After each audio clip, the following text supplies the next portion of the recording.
Okay, tanong ni ma'am. Mahalaga po to. Nag-discharge na puti. Tapos, sign po ng paglalandian. So, pababarukuhan po ba daw? So, guys, sa mga baguhan, maraming hindi alam nito.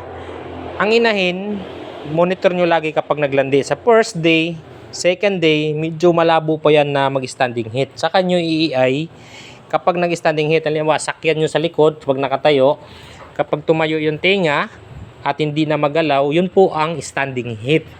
So, dun po tayo nag-EI or bulog. Kasi dun, malaking chance na mabuntis at marami ang magiging anak. So, kapag wala po kasi sa timing, so alanganin po. Sayang lang, pwedeng mag-reheat, pwedeng mabuntis, pero konti lang yung anak.